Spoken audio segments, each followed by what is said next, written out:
যেসব কারণে গাছের পাতা পুড়ে যায় সেসব সমাধান করা গেলেও গ্রীষ্মের তাপে পাতা পুড়ে গেলে কিন্তু তা সমাধান করা যায় না।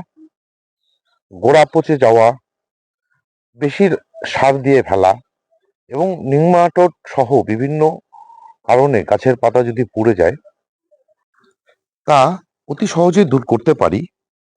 কিন্তু এই গাছের পাতা পুড়ে যাওয়ার অন্যতম কারণ হলো জল এবং রৌদ্র। যে রৌদ্র ছাড়া গাছ বাঁচে না। আর এখন যেহেতু ফেব্রুয়ারি মাস, সামনেই গ্রীষ্ম, এপ্রিল মে মাসে কিন্তু আমাদের পশ্চিমবঙ্গে প্রচণ্ড সূর্য তাপ এবং দাবদাহ পর্যন্ত হয়। সেই দাবদাহ বা সূর্যের তাপ থেকে এই গ্রীষ্মকালে আমাদের গাছকে কি করে বাঁচাতে হবে তা নিয়েই আজকের ভিডিও। নমস্কার, আমি দেবজ্যোতি ওরফে রান্তু। আপনারা দেখছেন রান্তুর ছাদ বাগান। একে একে বলি কি কি প্রথা অবলম্বন করতে হবে আমাদেরকে, মানে চার থেকে আমরা এই যে গ্রীষ্মের রোদের থেকে গাছগুলোকে আমরা বাঁচাতে পারবো। গ্রীষ্মে কি হয়, ছাদ প্রচন্ড গরম হয়ে যায়, ঠিক তেমনই টব এবং টবের মাটিও কিন্তু গরম হয়ে যায়। তখন গাছের পাতার যে পোড়ার যে সমস্যা সেটা কিন্তু মারাত্মকভাবে দেখা দেয়। তার জন্য কি করতে হয়, গ্রিন নেটের ব্যবস্থা, ছাদের উপরে একটি গ্রিন নেটের ব্যবস্থা করতে হয় এবং সেই সমস্ত গাছকেই রাখতে হয় যে সমস্ত গাছ এই গরমের তাপ সহ্য করতে পারে না। খুব তাড়াতাড়ি, খুব সহজেই, অল্পতেই গাছের পাতা পুড়ে যায়। তার মধ্যে রয়েছে যেমন আম, কামরাঙা, আপেল, পেয়ারা, জাম, জামরুল সহ বিভিন্ন গাছ। যাদের এই গ্রিন নেটের ব্যবস্থা নেই বা ব্যবস্থা করার উপায় নেই, তারা কি করতে পারে, তারা করতে পারে ছাদের উপরে এমন জায়গাতে গাছগুলোকে রেখে দিতে হবে যেখানে সকালের রোদটা পড়ে এবং সারাদিনের রোদ পড়ে না। সেই সমস্ত জায়গাতে গাছগুলোকে রেখে দিতে হবে। তাহলেই কিন্তু এই যে সমস্যা, এই সমস্যার থেকে কিছুটা মুক্তি পাওয়া যাবে। এরপর 2 নম্বর যে প্রথাটা আমি অবলম্বন করতে বলবো সেটা হচ্ছে এই যে টবের মাটিতে মালচিং করে দেওয়া। মালচিং জিনিসটা কি? মালচিং হচ্ছে শুকনো পাতা, নারকেলের ছোবড়া অথবা কোকোপিট। কোকোপিট দিয়ে যদি আমরা এই যে টবের যে মাটিগুলো আছে সে সমস্ত, এই যে টবের উপরের ভাগের যে মাটিকে, উপরের ভাগের মাটিকে যদি আমরা ঢেকে দিতে পারি সেটাকেই বলা হয় মালচিং। এবং এই মালচিং যদি করে দেওয়া যায় তাহলে কি হয়, টবের মাটি খুব তাড়াতাড়ি গরম হতে পারে না এবং গাছের যে মাটির যে ময়েশ্চারটা সেটা কিন্তু মোটামুটি ঠিক থাকে। 3 নম্বর যেটা কারণ, প্রচন্ড তাপে বা রোদে ছাদের মেঝে কি ভাবে গরম হয় সেটা গ্রীষ্মকালে ছাদে গেলেই বোঝা যায়। ছাদের মেঝেতে খালি পায়ে হাঁটা যায় না। তাহলে আপনারা বুঝুন যে টবের যদি মেঝে, এই যে ছাদের মেঝেতে যদি গাছের টবগুলো থাকে তাহলে সেই গাছের টবগুলোর মানে গাছের শিকড়ের অবস্থা কি হতে পারে। তার জন্য কি করতে হয়, র্যাক বা স্ট্যান্ড, গাছের জন্য এখন বিভিন্ন রকমের র্যাক বা স্ট্যান্ড বেরিয়েছে।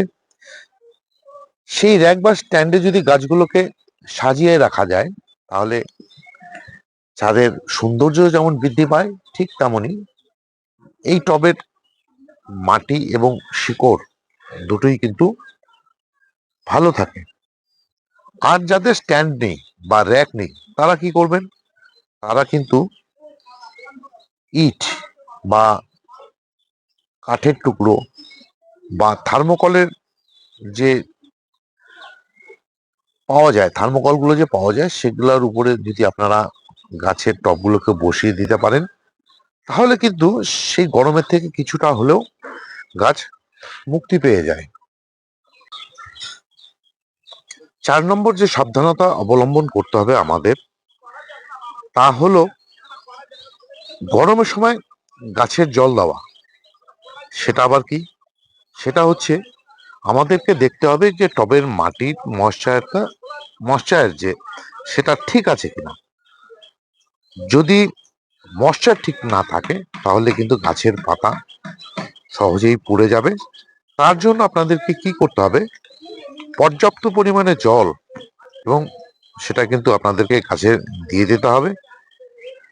তাই সে সময় দেখতে হবে টবের মাটি ময়েশ্চার ঠিক আছে কিনা। তার জন্য টবের মাটিতে যে মানে মালচিং করা থাকে সেই মালচিং সরিয়ে নিয়ে আঙুল দিয়ে মানে মাটির ভিতরে আঙুল ঢুকিয়ে দেখতে হবে যে গাছের ময়েশ্চার ঠিক আছে কিনা। ঠিক তেমনি পাতার ময়েশ্চার থাকাটাও কিন্তু এই গরমের সময় খুব জরুরি। গাছের পাতার মধ্যে যে সমস্ত জলীয় বাষ্প থাকে, এই প্রচন্ড রোদে গ্রীষ্মকালে কি হয়, সে সমস্ত যে ময়েশ্চার বা জলীয় বাষ্প রোদের জন্য খুব তাড়াতাড়ি মানে শোষিত হয়ে যায়, মানে শোষণ করে ফেলে তাড়াতাড়ি। এবার গাছের যদি পাতাতে যদি ময়েশ্চার না থাকে বা জলীয় বাষ্প না থাকে, তাহলে কিন্তু পাতার রং বাদামি বা তামাটে কালার টাইপের হয়ে যায়। এতে আস্তে আস্তে গাছের পাতা পুড়তে শুরু করে। তাই এর থেকে নিবারণ পেতে গেলে কি করতে হবে, এতে নিবারণ পেতে গেলে ডাইরেক্ট পাম্পের সাহায্যে পাইপের দিয়ে শাওয়ারের মাধ্যমে গাছগুলোকে সকালে এবং বিকেলে আপনাদেরকে স্নান করিয়ে দিতে হবে। যদি আমি যেমন দুপুরেও কিন্তু আমি স্নান করিয়ে দিই গাছগুলোতে টবের মাটিতে, তার থেকে যতটুকু স্নান করাতে গিয়ে যতটুকু জল পড়ে ওইটুক জলেই হয়ে যায়। তবে অনেকে বলে দুপুরে বা প্রচন্ড রোদে গাছকে স্নান করাতে হয় না, কিন্তু আমি সেটা মানি না। তার কারণ হচ্ছে গাছে যদি না বাঁচে, গাছে যদি মানে ময়েশ্চারের অভাবে জলের অভাবে যদি গাছ ঝিমড়ে যায়, তার থেকে তাকে যদি জল দেওয়া যায় সে কিন্তু সতেজ হয়ে ওঠে। এবার গাছ প্রচন্ড রোদে ঝিমড়ে গেল, সতেজতা নষ্ট হয়ে গেল, আমি তাকে জল দিলাম না এই দুপুর বেলার জন্য। আমি যখন বিকেল বেলায় তাকে জল দিব তখন সেই গাছটি হয়তো পরের দিন নাও বেঁচে উঠতে পারে, কারণ টবের মাটির শিকড় নষ্ট হয়ে যাবে, রুট রট হয়ে যাবে এবং গাছের পাতা নষ্ট হয়ে যাবে। তাই আমি সে প্রথা মানে অনেকে যারা বলে, আমি কিন্তু সেটাকে মানি না। আমি আমার গাছের ক্ষেত্রে যখন দেখি যে গাছের জলের প্রয়োজন, সে দুপুরই হোক সকালেই হোক এবং বিকেল বেলায় হোক, আমি কিন্তু গাছে জল দিয়ে দিই। তার কারণ হচ্ছে আমি গাছের ড্রেনেজ সিস্টেম আমার একদম ভালো করা থাকে, জল বসে যাওয়ার মতন কোনো সমস্যা থাকে না।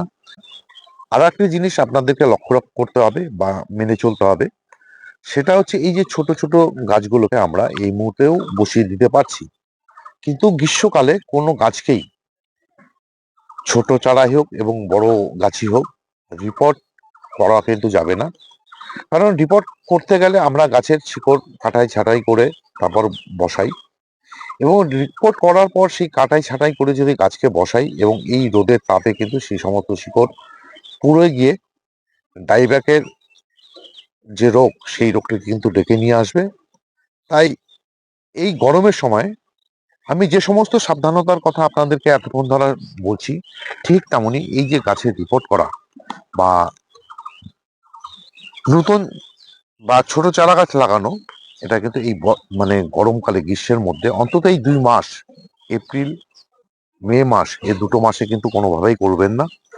আপনারা যে কোনো ফলের গাছের ক্ষেত্রে হোক, যে কোনো গাছের ক্ষেত্রেই হোক, বর্ষার আগে বা বর্ষার পরে বা ফেব্রুয়ারি মাসে রিপোর্ট করা বা নতুন গাছ লাগানো কিন্তু সব থেকে আদর্শ সময়।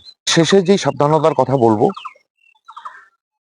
সেটা হচ্ছে এই গরমকালে মানে এপ্রিল মে মাসে আপনারা গাছে কিন্তু কোনো রকম রাসায়নিক খাবার দেওয়ার চেষ্টা করবেন না। কারণ রাসায়নিক খাবার যদি আপনারা গাছে গোড়াতে দিয়ে দেন বা স্প্রে করে দেন, তাহলে কিন্তু গাছের পাতা এই গরম সহ্য করতে না পেরে, কারণ খাবার দাবার দিলে গাছের পাতার মধ্যেই স্প্রের মাধ্যমেই দেন আর টবের মধ্যেই দেন, গাছকে কিন্তু বা মিডিয়াকে বা পাতাকে কিন্তু গাছের শরীরকে কিন্তু গরম করে রাখে। এতে কি হবে, এই গ্রীষ্মের প্রচন্ড তাপে সে সমস্ত রাসায়নিক খাবার গাছকে আরো গরম করে তুলবে। তাই এপ্রিল মে মাস আপনারা যতটা পারবেন মানে একদম দেবার চেষ্টাই করবেন না। যদি আপনাদের খাবার দিতে হয় তাহলে আপনারা